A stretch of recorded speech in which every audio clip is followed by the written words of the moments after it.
My name is Dwight Randolph Wright, and I went into the military in January of 1969. Before Christmas, I was in Vietnam, and I spent 2 Christmas, 2 New Years, and 2 birthdays over there. There's this great big huge mountain that we were stationed at. And the Viet Congs were up in that mountain shooting down at us, just like ducks in a barrel. And for the go out and see the guys that were injured and everything, that kind of stayed with me tremendously. You know, I started having a lot of nightmares and thinking about, dreaming about and thinking about this attack that I was involved in. When I realized that I was thinking about starting back to smoke reefer or whatever, I went back to the VA. Everything led me to Dr. Ruffin.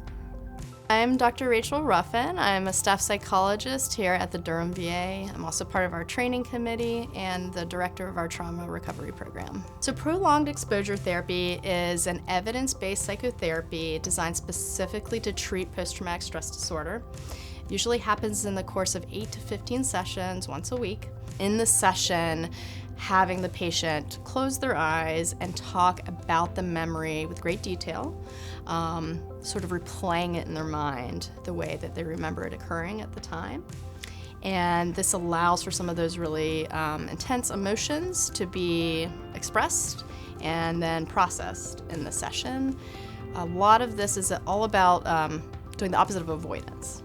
You know, avoidance is one of the main things that can get in the way of recovery from PTSD.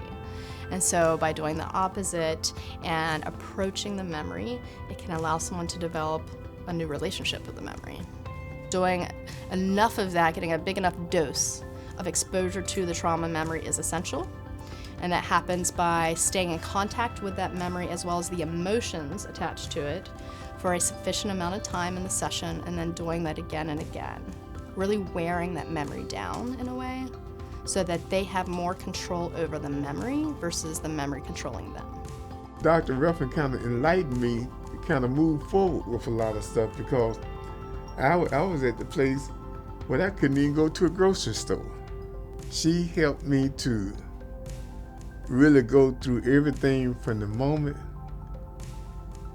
that the mortar round hit right behind where I was sleeping at. Everything from what I could see, smell, hear, and it was just like, it was just like I was there again. She's done more for me than anyone had done for me since I left Vietnam. I would say that people who are in my condition or the condition that I was in need to try to seek some type of help, because they don't, they just don't realize, if they get a good doctor and follow through, they will improve.